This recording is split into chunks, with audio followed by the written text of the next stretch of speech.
Muchas gracias, muy buenas noches con todos. Un placer estar nuevamente con los amigos del Lex Academy por un gentil auspicio del Colegio Bogotá del Cusco.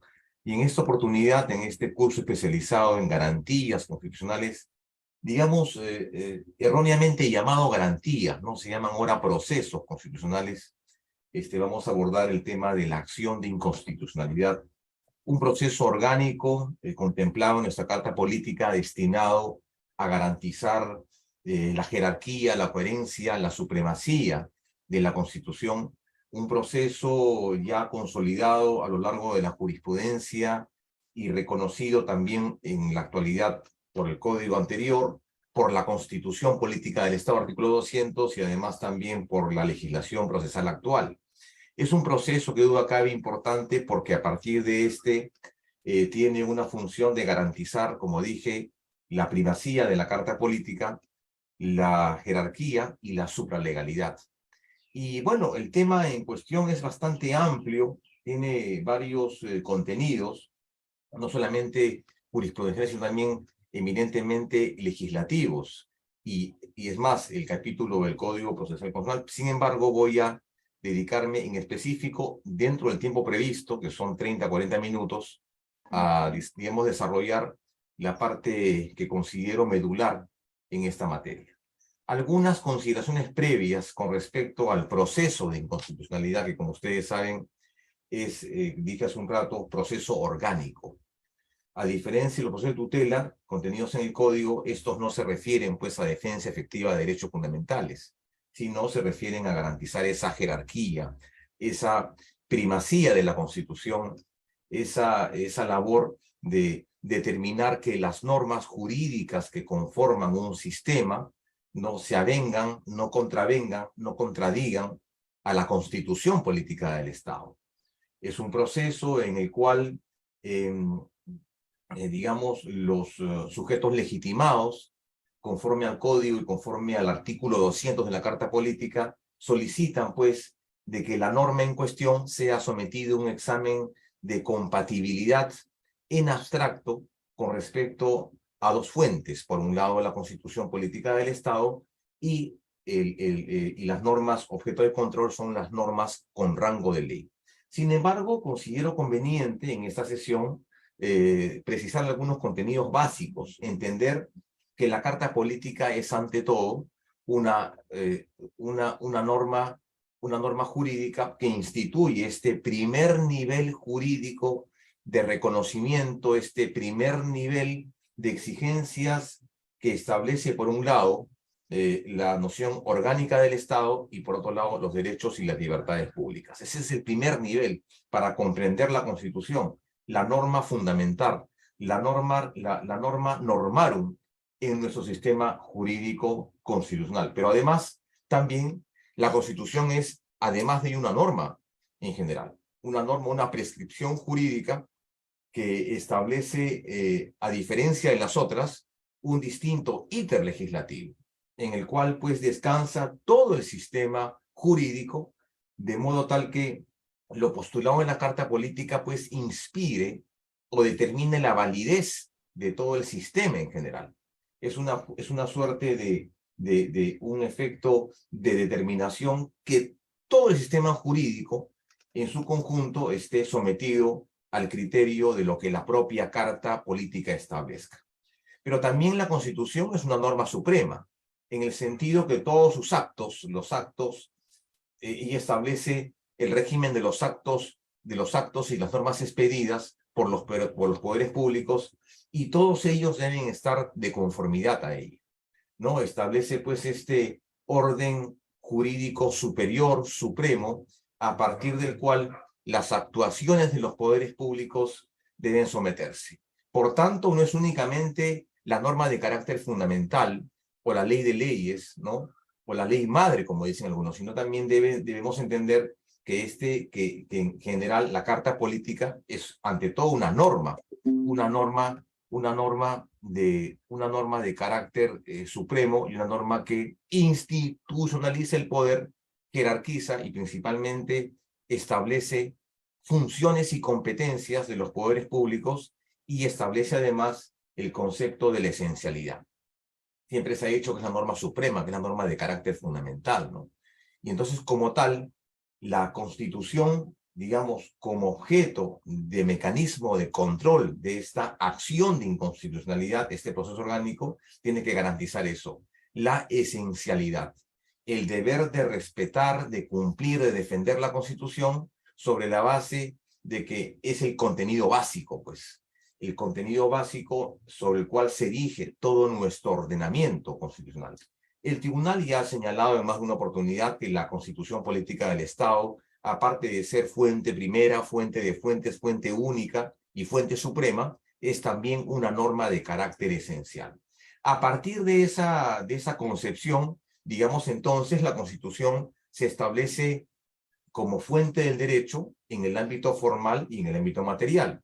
La Constitución establece, pues, cuáles son estos estamentos de poder, los órganos legítimos, ¿no?, para gobernar y para legislar, su estructura, su competencia, así como estos órganos vienen dentro de ese correcto ejercicio en la función de lo que tienen que hacer.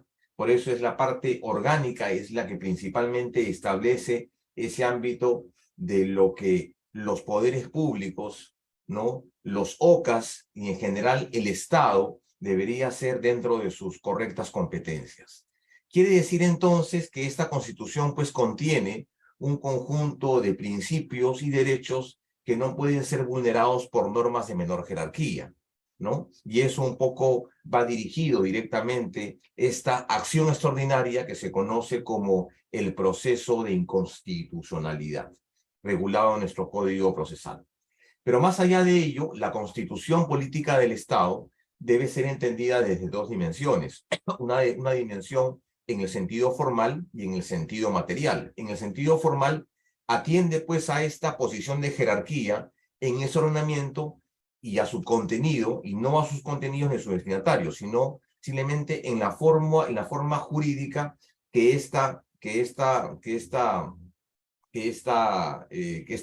carta política asume de manera suprema en el ordenamiento, es decir, el reconocimiento de esta supralegalidad, de esta jerarquía normativa, de esta coherencia y de esta supremacía, que es la que se debe garantizar, digamos, como última ratio en una acción de inconstitucionalidad. Y un segundo nivel es el sentido material, es lo que atiende ya al contenido, ¿no? No a su forma jurídica, sino más bien a su contenido, es decir, regulan los procedimientos de creación de normas dadas por el Estado. Establece el llamado íter legislativo, cómo es que en un Estado de derecho constitucional tienen que darse las normas, cuál es el camino, las vías, los procedimientos, las instancias, a pesar de que existan ciertamente en un sistema jurídico, digamos, otras normas que regulan la creación normativa, como por ejemplo lo es el reglamento del Congreso. Sin embargo, la Constitución como tal debe apreciarse que es la norma de carácter general que establece este íter legislativo, estas disposiciones a partir de las cuales se crean pues las normas en un Estado constitucional, básicamente. A partir de ello, entonces, es necesario reconocer el concepto de la supralegalidad, el concepto de la jerarquía y de la primacía constitucional como requisitos indispensables para reconocer la Carta Política como esta norma de carácter fundamental.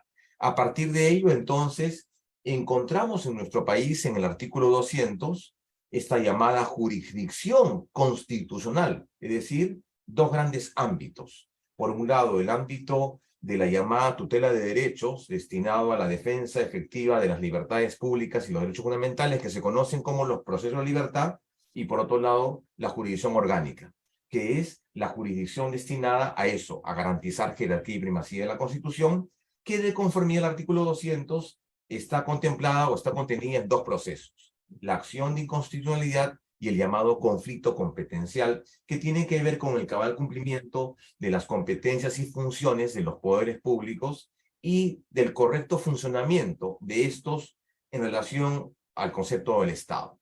Entonces tenemos dos grandes, digamos, formas de jurisdicción. Una jurisdicción de la libertad, ¿de acuerdo? Lo que encontramos acá, que tiene que ver con el amparo, con el habeas corpus, habeas data, cumplimiento, que tienen por finalidad tutelar y defender derechos fundamentales.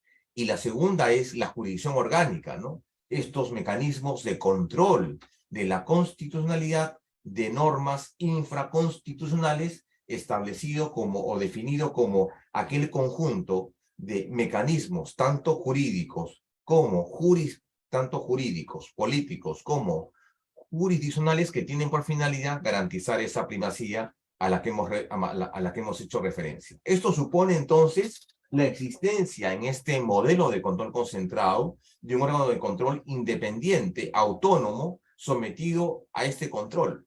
Es lo que se conoce el día de hoy como el llamado Tribunal Constitucional, que forma parte de la llamada Magistratura Constitucional, un órgano de control autónomo, ¿de acuerdo? Que tiene funciones claras y precisas. En el ámbito de los procesos orgánicos, conocer en última y definitiva instancia, en última, única y definitiva instancia, las acciones de inconstitucionalidad sometidas ante este órgano colegiado. Ese es uno, o sea, una instancia de fallo, una instancia de decisión, una instancia que representa la cabeza de la magistratura constitucional. Primero, ese es el primer elemento de esta suerte de control concentrado a la que ya el Perú ha asumido desde el año de 1979 con la entrada en vigencia de esta carta, que estatuía en su momento el llamado Tribunal de Garantías Constitucionales. Pero además, un órgano dotado de una facultad decisoria, una facultad de fallo, a diferencia del antiguo Tribunal de Garantías, que tenía facultades únicamente casatorias, ¿no? Es decir, un órgano contralor que produce decisiones y sentencias con efectos jurídicos vinculantes, ¿de acuerdo? Efectos jurídicos vinculantes de última instancia y cuya consecuencia es que la norma está dada conforme a la Constitución o que la norma ha incumplido o, digamos, o no ha observado esta consideración, por lo tanto, la norma debe ser expulsada del ordenamiento jurídico como consecuencia de una decisión estimativa del Tribunal Constitucional. Pero ciertamente esta labor del Tribunal Constitucional como órgano de control también implica un necesario sometimiento, ¿no?, del sistema normativo. Y ahí viene que sus decisiones son última instancia, definitiva, adquieren una condición, una calidad de cosa juzgada, contra ellas no procede recurso alguno, máxime en los procesos orgánicos en los cuales pues esta decisión simplemente resulta siendo la expulsión de la norma en cuestión sometida a este examen de compatibilidad en abstracto que involucra dos normas, la norma suprema y la norma objeto de control. Estamos dando algunas características propias de los procesos orgánicos y ahí nos referimos a este mecanismo de control, que es básicamente una de las labores que ejerce el Tribunal Constitucional, el llamado control constitucional. ¿Qué cosa es? Es este conjunto de procedimientos, tanto políticos como jurisdiccionales, que tienen por finalidad garantizar la jerarquía de la Constitución, garantizar la coherencia, la primacía y el principio de la supralegalidad. Básicamente lo que se busca en ese tipo de procesos es garantizar esto, ¿no? La correcta congruencia entre la concordancia del fondo y la forma con las llamadas normas infraconstitucionales, aplicando una serie de principios, entre otros, el llamado test de congruencia, entre otros, determinar esta evidente incompatibilidad que existe entre las normas de menor jerarquía con la norma de carácter superior. Y el fundamento no es otro que garantizar esto, la llamada supremacía constitucional, ¿no? La jerarquía normativa, y básicamente es eso, reconocer en la Carta Política la norma de carácter fundamental. A partir de ello, entonces, encontramos esta acción extraordinaria, proceso constitucional, proceso orgánico, si lo podemos ubicar, digamos, dentro de los dos grandes grupos, un proceso orgánico, que se refiere que es una acción extraordinaria, ¿de acuerdo? Que tiene por finalidad objetiva el control de disposiciones legales ordinarias para establecer su compatibilidad o incompatibilidad con aquello que la Carta Política expresa, establece, fija, reconoce a partir del texto de la Constitución.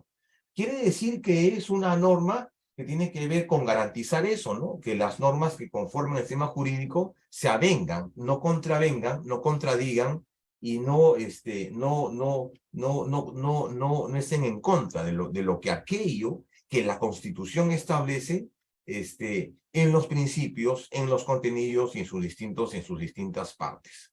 No persigue pues una tutela de derechos, como lo hace los procesos de tutela, los procesos de libertad. Lo que busca es, básicamente, es un examen de compatibilidad entre dos fuentes de distinta jerarquía, ¿no? Tomando como base, básicamente, ¿qué cosa? La Constitución como parámetro, digamos, primero, un parámetro primario.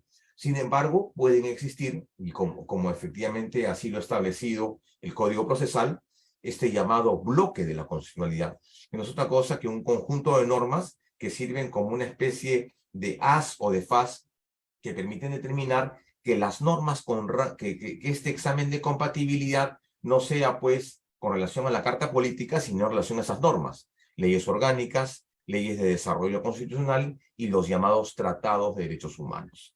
Básicamente ese es el modelo, es decir, el examen de compatibilidad, digamos, en primer lugar se hace con respecto a la Constitución y en segundo lugar con estas normas que forman parte del denominado bloque de constitucionalidad.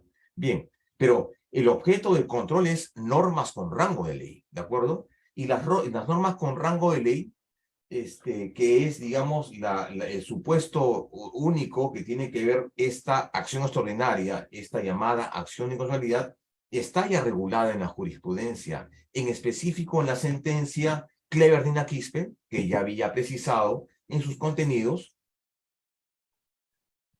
de que las normas con rango de ley en el Perú, digamos, son muy precisas, o sea, no hay mayor discusión al respecto. Tratados, ¿de acuerdo?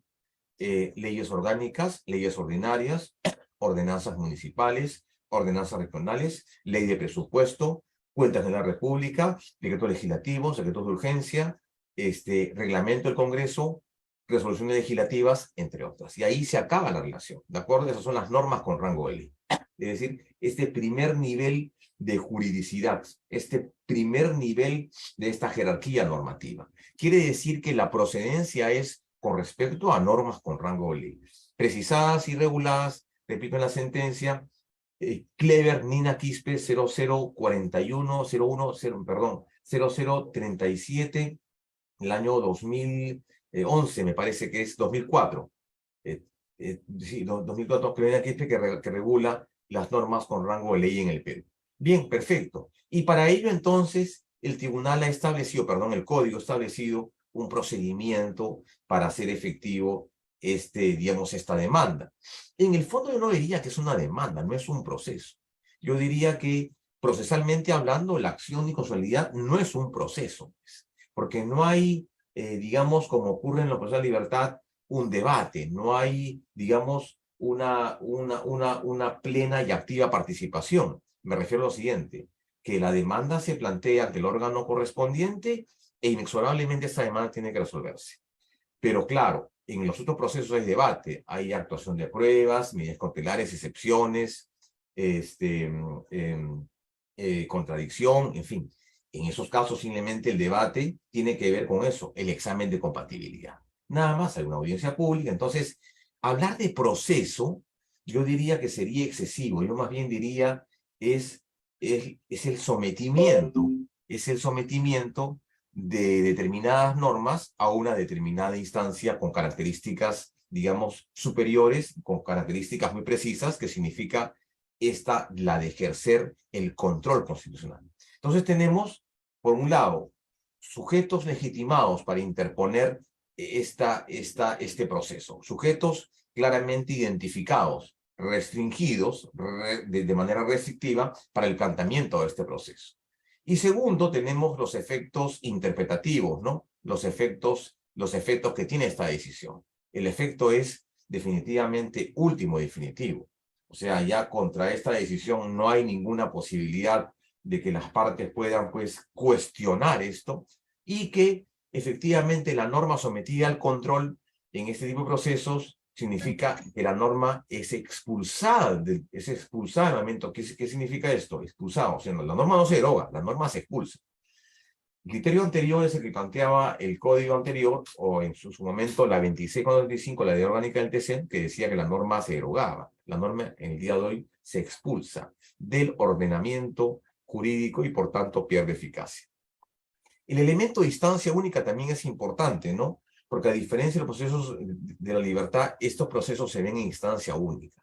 Aquí el tema de la irreversibilidad y los criterios expresados en una sentencia de inconstitucionalidad, digamos, no se aprecian. No hay posibilidad de una siguiente instancia. Estamos hablando de una instancia última, única y definitiva en este tipo de procesos constitucionales. Bien, hablando, ya entrando un poco a un tema básicamente de características, ¿no? Esta acción de inconstitucionalidad, esta acción extraordinaria, ¿no? Tiene dos fases, una fase objetiva y una fase subjetiva. La fase objetiva tiene que ver eso, en la medida de garantizar los fines esenciales de los procesos constitucionales. Y alguna diferencia. El Código actual, a diferencia de la Ley 28237, establecía, el Código actual dice garantizar la supremacía de la Constitución, ¿no? O sea, reconocer en la Carta Política este valor superior, a diferencia de lo que establecía el artículo 1 de la Ley 28237, que simplemente hablaba de la jerarquía y la coherencia.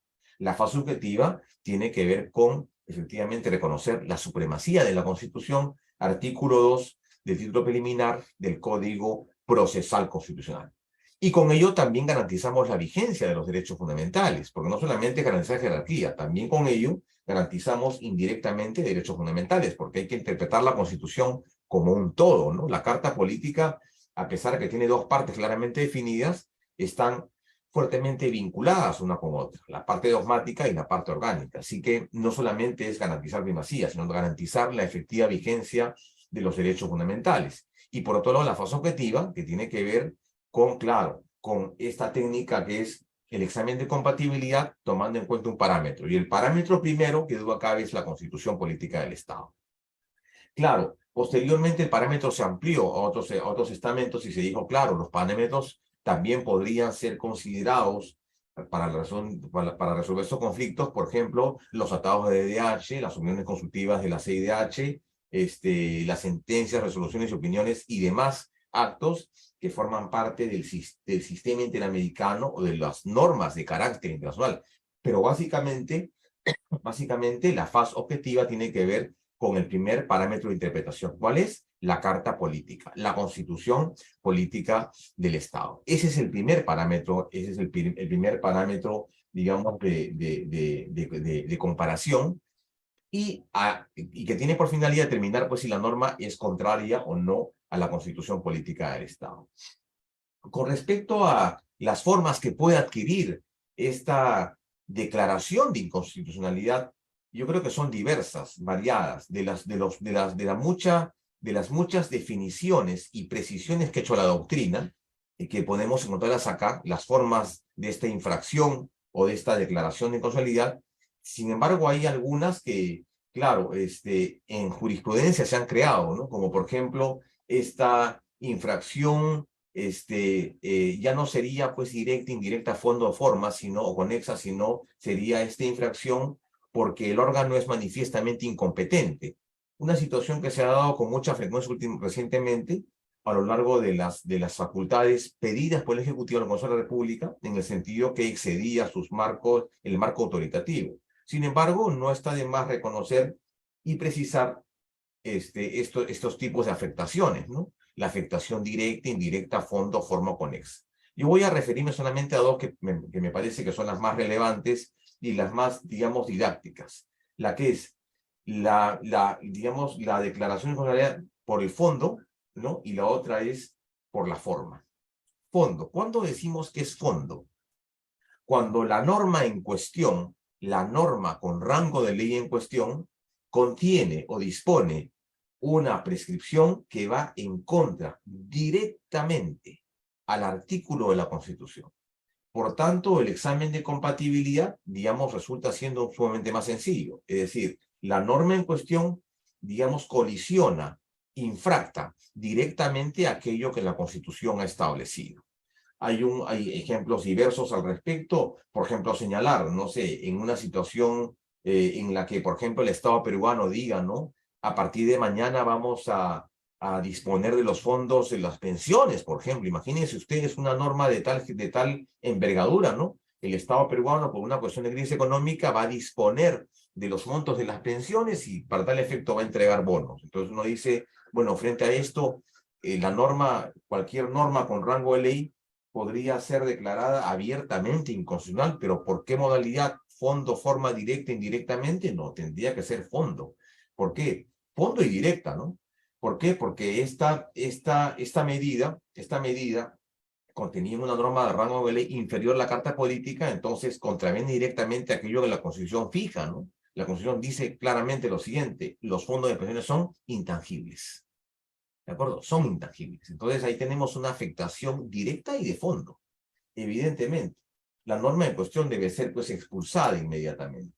¿Y cuando estamos hablando de forma?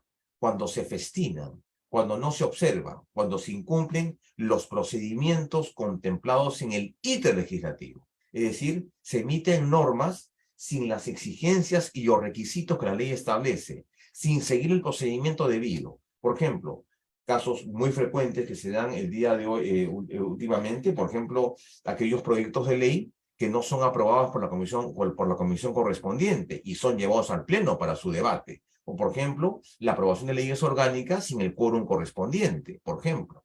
Son, digamos, omisiones muy serias, graves, en el sentido del íter legislativo. En estos casos, estas normas pues, deben ser evidentemente declaradas inconstitucionales porque no ha seguido el canal, la vía, la forma, el procedimiento que tanto la Constitución Política del Estado establece, como por ejemplo, como así también el reglamento del Congreso, que también establece, digamos, ese ítem legislativo. Estamos hablando entonces directa, fondo directa y aparte de forma, ¿no?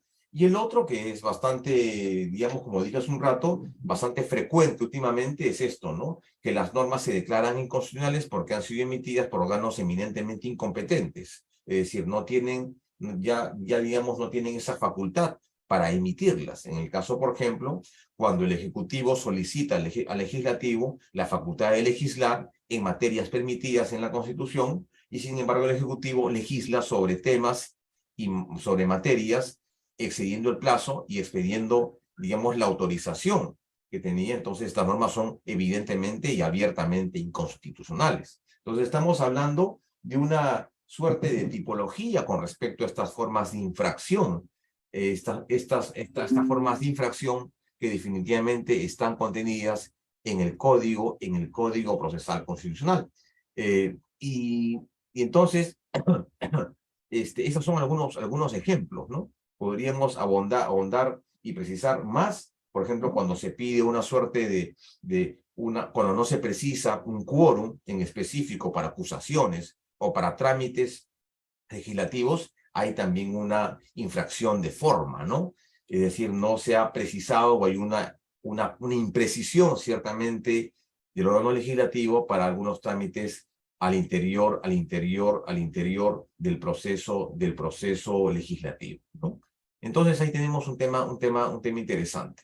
Pero también hay esto que se llama la inconstitucionalidad de normas conexas, artículo 38 de la Ley Orgánica del TC, que establecía, ¿no? Básicamente esto era una suerte de ampliación de las facultades del tribunal. Cuando decía, cuando la sentencia del tribunal declara la inconstitucionalidad de un dispositivo, la norma impugnada, declara igualmente la de aquellos otros preceptos de la misma norma a los que debe extenderse por conexión o consecuencia que hayan sido emitidos, que hayan sido materia de la causa. Es decir, el tribunal determinará ciertamente qué otras normas pudieran ser eventualmente objeto de esta declaración de inconstitucionalidad. Me refiero, por ejemplo, si el tribunal en su momento recibe una demanda de inconstitucionalidad y dice, señor, quiero que se declare, por ejemplo, el artículo 1, 2, 4, 5 y 6, por ejemplo, de la norma del CASE, me ocurre, ¿no? Entonces el tribunal advierte que deberían ser también declaradas inconstitucionales otras normas que no han sido invocadas en la demanda inicial. Entonces el tribunal, digamos, en el procedimiento aprecia de que puede irse más allá de lo pedido. Por eso es que Esto es una figura también interesante, lo que se llama esto, la inconstitucionalidad de las normas conexas, y que es una facultad que tiene el tribunal para ser efectivo. Recordemos que el tribunal tiene la facultad de resolver fondo y forma. Fondo y forma. Es una facultad reconocida a este órgano de control. Bien, veamos entonces otros contenidos más. Infracciones por la forma, infracciones por el fondo. Perfecto. A ver, acá tenemos este caso, por ejemplo, dice, ¿no? Cuando es expedida por un órgano que constitucionalmente resulta incompetente para hacerlo. Por ejemplo, si el Poder Legislativo expira decretos de urgencia, pues la posibilidad dichas fuentes normativas han sido reservadas para el presidente de la República. Me refiero a estas facultades delegadas, ¿no? Que son, digamos, usualmente solicitadas por el Ejecutivo. Ahí también hay una forma de declaración de inconstitucionalidad, ¿no? Y otra, por ejemplo, es cuando se ha transgredido aquellas materias que son objeto de leyes orgánicas y que se las regula por otro tipo de normas. Recordemos que las leyes orgánicas son aquellas leyes que regulan las competencias y funciones de los poderes públicos. O sea, tienen una función específica en el sistema constitucional y que han sido, digamos, estas labores han sido reservadas por la propia Constitución, artículo 106 de la Carta Política. Entonces, cuando hay digamos, ese exceso de legislación, también sería posible el planteamiento, obviamente, de un proceso de inconstitucionalidad. Bien, acá tenemos, este es el artículo 81 del Código Procesal Penal, que establece básicamente las sentencias llamadas estimativas, ¿no? Que tienen las sentencias fundadas, recaídas en los procesos de notoriedad, dejan sin efecto las normas sobre las cuales se pronuncian, en casos generales y carecen de efectos retroactivos. Importante, porque acá el tribunal ha establecido dos tipos de efectos, los efectos ex tunc y los efectos ex nunc, ¿de acuerdo? O sea, efectos con, digamos, sentencias con efectos retroactivos para atrás y sentencias con efectos a futuro. Sin embargo, debemos señalar que la decisión final pues trae eso, una sentencia fundada, recaída en un proceso de constitucionalidad, digamos, tiene el efecto de que la norma se expulsa. ¿Qué significa? La norma pierde eficacia, ¿de acuerdo? La norma pierde eficacia y tiene efectos generales, lo que se conoce como el efecto erga omnes, ¿no? O sea, aplicable para todos en general, a diferencia del control difuso, que tiene una aplicación interpartes. Bueno, hubiera sido interesante abordar esa parte, digamos, la otra parte de estos mecanismos de control concentrado, pero, digamos, puede ser objeto de una segunda sesión. Tiene efectos erga omnes, vinculantes a vinculantes a todos los poderes públicos y vinculantes a la comunidad en general. ¿De acuerdo? Acá nos referimos a los bloques. Bien, hablemos un poco de hay unos casos especiales que la jurisprudencia también se ha encargado y el tribunal se ha encargado de precisar. Acá tenemos algunos de ellos y voy a ser muy, digamos, preciso. Hay algunos que no lo voy a tomar por tema de tiempo. En el caso de los decretos leyes, por ejemplo, algunos dirán, sí, pues los decretos leyes no forman parte de su sistema jurídico. O sea, dentro de las normas con rango de ley no están, digamos, incorporadas. Sin embargo, están presentes en el sistema, pero, digamos, no tienen un sustento. Los decretos leyes son normas expedidas en gobierno de facto. Sin embargo, el Tribunal Constitucional ya ha tenido oportunidad de pronunciarse sobre estas normas, en más de una oportunidad. Normas, por ejemplo, las normas de la 2530, 1990, que tienen que ver con el régimen pensionario. Entonces, el concepto es que, claro, a pesar de que no están reconocidas o consideradas como normas con rango de ley en el Perú, también podrían ser susceptibles de ser, digamos, de ser examinadas y en su momento, digamos, incorporarlas o declarar que esas normas son abiertamente inconstitucionales o son compatibles con la Carta Política. Pero eso tiene que ser sometido a un procedimiento. Sin embargo, se presume la constitucionalidad de estas normas que tienen esta condición, decretos leyes. En el caso de las normas derogadas, importante precisión, porque en más de una oportunidad siempre se discutía, ¿no? Sí, claro, si el tribunal podría conocer normas derogadas, y la norma derogada no tiene eficacia, ya perdió su vigencia, ¿no? En el sistema jurídico, la norma derogada no tiene eficacia, no tiene vigencia. Sin embargo, el tribunal consideraba de que una norma derogada, los efectos subsisten a pesar de su derogación. Entonces el tribunal dijo, en el caso de normas derogadas, sí es posible hacer un examen de compatibilidad con relación a la Constitución. Un caso interesante. En el caso de las normas no publicadas, el tribunal dijo, claro, requisito fundamental para la vigencia de una norma es que sea publicada. Si no, obviamente no es posible hacer el examen. Y digo esto porque han habido más de un caso en procesos sobre normas militares que no fueron publicadas. Entonces se argumentaba y se decía de que, claro, como no se publica, no tiene vigencia. Y como no tiene vigencia, no existe en el sistema jurídico. Entonces no podía ser objeto de control. Entonces, situaciones como esas son importantes porque, digamos, desarrollan casos especiales en materia de la jurisprudencia constitucional. Bien, tenemos algunos otros temas más, esto de las leyes deliberativas lo voy a pasar, será para otra oportunidad. Tenemos otros temas que desarrollar con ustedes y entrar directamente a lo que significa el control concentrado. Este control concentrado que es, digamos, doctrinariamente, digamos, históricamente, pues el control en el cual el Estado peruano se ha plegado, se ha asumido desde el año 78, de acuerdo con la vigencia de la Carta de ese año, 1969, con la Carta de ese año, y que estableció en su momento el llamado Tribunal de Garantías Constitucionales. Bueno, es un sistema que ustedes saben que se conoce como el sistema kelseniano, sistema europeo, el sistema pues basado principalmente en la Constitución Austriaca del año 20 y que básicamente ha tenido un importante éxito en el sistema europeo continental. A partir de eso se crean las figuras de las llamadas Cortes Constitucionales o también Tribunales Constitucionales, pero tienen algunas características. Es importante señalar este modelo de control. Yo diría que este modelo de control concentrado, que se opone al difuso, pues al famoso caso Marbury versus Madison, 1803, en el caso Marshall, el juez Marshall en el caso Marbury versus Madison, es parte de nuestro modelo. Y el modelo básicamente que asume la jurisdicción peruana, la jurisdicción constitucional peruana, básicamente es ¿no? Es un modelo, el modelo concentrado. Un solo órgano ejerce a exclusividad la función del control de constitucionalidad. Un órgano especializado, encargado de realizar esta labor que es un tribunal constitucional. Puede llamarse corte, ¿de acuerdo? Puede tener distintas denominaciones, pero tiene que ser un órgano independiente del Poder Judicial, un órgano preestablecido, un órgano al margen del Poder Judicial que tenga claras competencias, como es el peruano, ¿de acuerdo? El peruano. Quiere decir dos funciones muy claras. Número uno, controlar, interpretar la Constitución, controlar, ya dijimos qué significa control, ¿no? Un conjunto de mecanismos políticos y jurisdiccionales destinados a garantizar jerarquía normativa y supremacía de la Constitución. Número uno.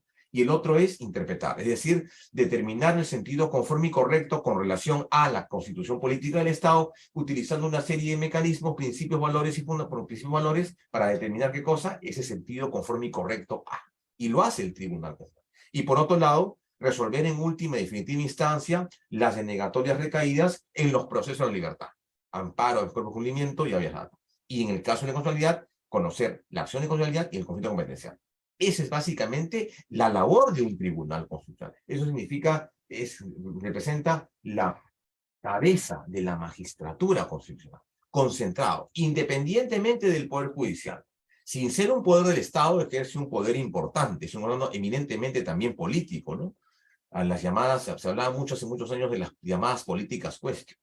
Y es principal, ¿de acuerdo? Porque no es necesaria la existencia previa de un juicio o de un control prejudicial. Acá las partes, digamos, la parte que considera que el extremo de la norma ha sido objeto, digamos, es objeto de una contravención, o que la sola expedición de la norma contraviene directa, indirecta, fondo, forma, la carta política puede plantearlo. No requiere un proceso previo, no requiere un juicio anterior, no requiere un litigio existente. Simplemente lo plantea directamente y el tribunal, de manera inexorable, tendrá que resolver y tendrá que determinar.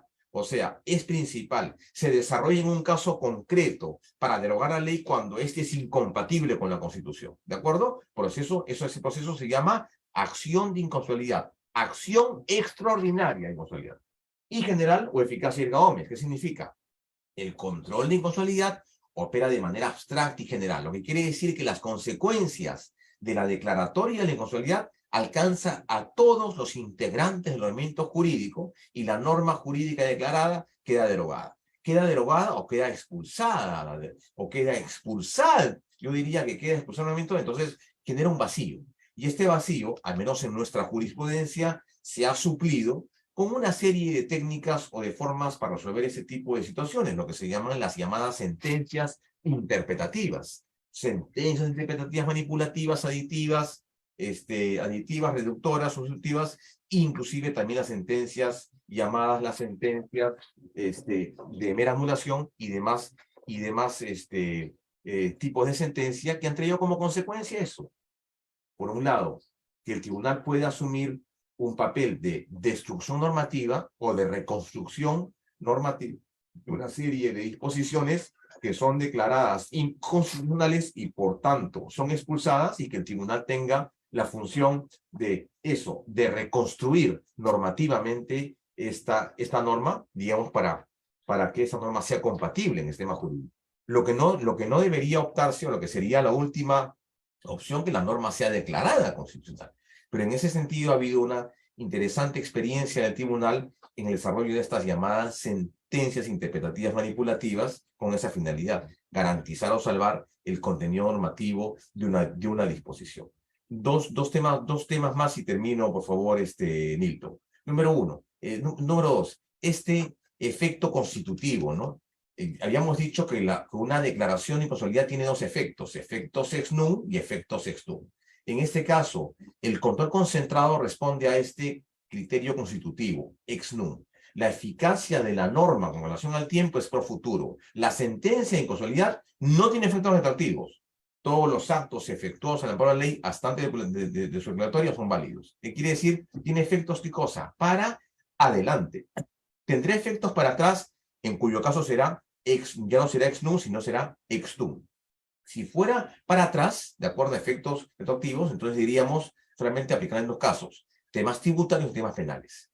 Pero en general, la norma tiene efectos para adelante, ¿de acuerdo? Efectos para adelante.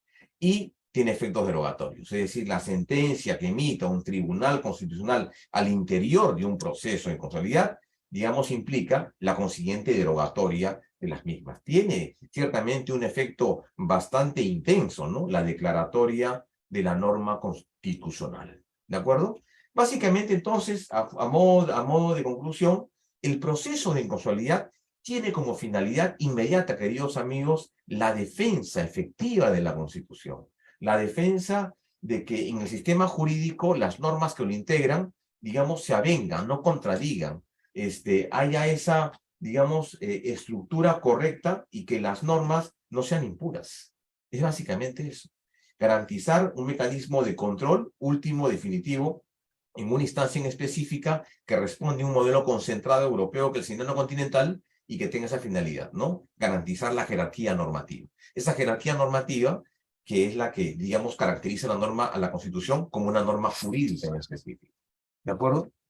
Bien, bueno, no me queda nada más que agradecer la gentil invitación de Lex Academy para estar con ustedes digamos, yo no diría clase, ¿no? Yo diría más bien un pequeño compartir de experiencias sobre la base de lo que establece el Código Procesal, la Constitución Política del Estado, y desarrollar, pues, este proceso importante en la jurisprudencia, ¿no? Que hoy acabe que garantizar la coherencia, la primacía de la Carta Política es una función importante del tribunal, y a la que, independientemente y en la medida en que nos sintamos, obviamente, algunos de nosotros legitimados para hacerlo, es interesante e importante conocer algunos contenidos, digamos, bastante generales de este proceso orgánico en nuestra legislación constitucional. Nilton, no me queda más que agradecerte la gentil invitación, como siempre, la deferencia que tienes conmigo. Un placer estar con ustedes en esta actividad de Lex Academy. Un honor que me hayas dado este espacio para compartir esta actividad con los amigos del Cusco. Un fuerte abrazo a la distancia y bueno, buenas tardes y muchas gracias.